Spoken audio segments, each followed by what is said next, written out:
What do these two items have anything to do with modern day basketball? Well, believe it or not, the first basketball hoop was actually a peach basket that looked something like this. And basketball was first played with a soccer ball, according to Basketball How It Began, Facts and Information About the Game, found on March 30th on the Next College Student Athlete website.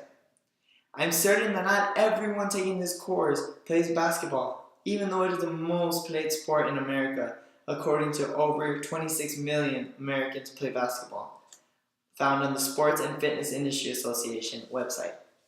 This is a little graph showing how basketball being the most played sport and baseball being the second played sport does not even measure up to just about half of basketball.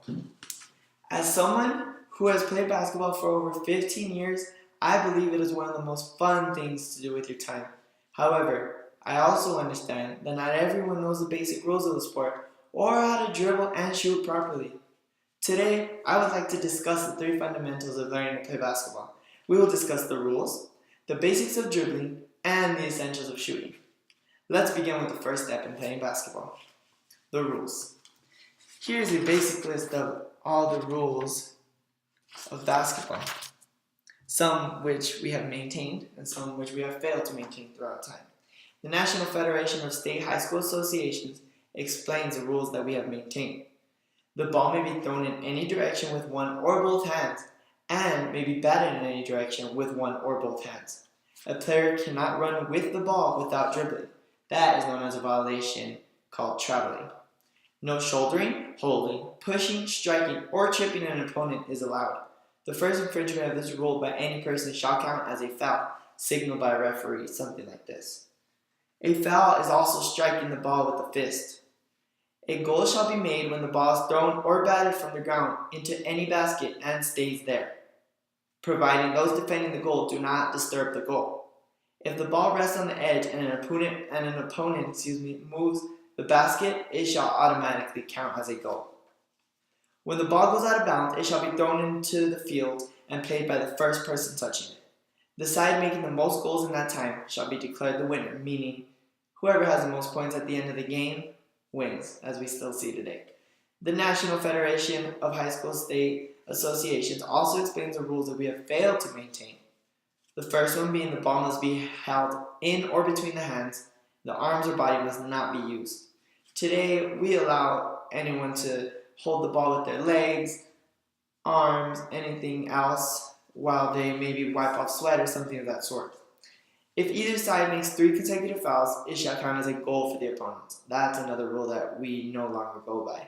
Rather, anytime somebody fouls, the opponent is able to shoot free throws rather than 3 consecutive fouls counting as an automatic goal. Now that you're educated on the rules, let's introduce the first step into learning how to play the sport: the basics for dribbling a basketball. The CDC, on its website, states the fundamentals of dribbling a basketball. The Center for Disease and Control and Prevention says to bounce the ball on the floor with your strongest arm, and when it bounces back, you should use your fingertips rather than your palm in order to stop the upward motion and push it back on the floor. And you should always keep it about waist high to refrain from dribbling so high.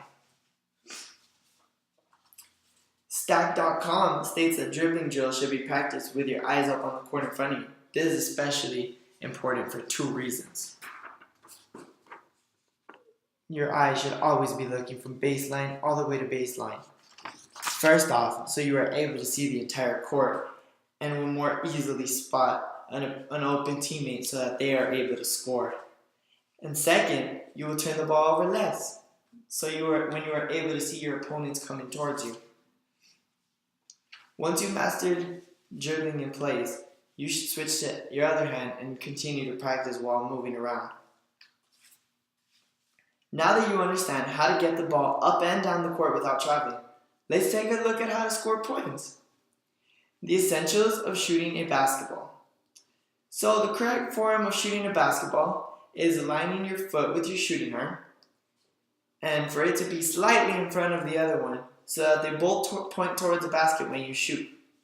You should tuck your elbow and line it up with your knee parallel, and don't shoot at the rim using my peach basket. Don't shoot at the rim, rather over the rim so it is able to go in. And here is a demonstration how the coach is teaching to keep his knee aligned with the elbow and how both feet should be pointing towards the basket. The Journal of Sports Science and Medicine, in its article, Increased Distance of Shooting on Basketball Shot, explains how the arc of the ball that it travels should look.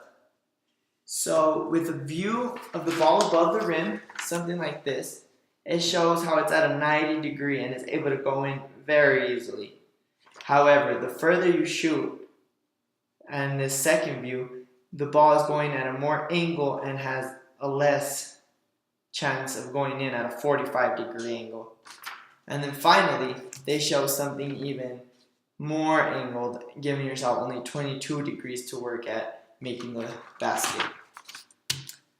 Basketball is an extremely fun sport that entails only 3 fundamentals and can be mastered easily with a sufficient amount of practice.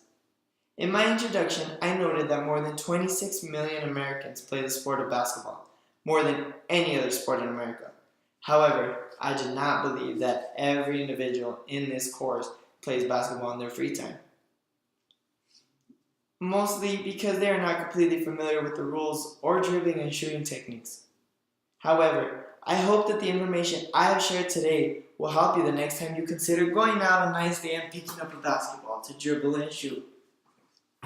If you don't quite pick up the sport on your first attempt, don't quit, Michael Jordan once said. If you quit once, it becomes a habit. Never quit.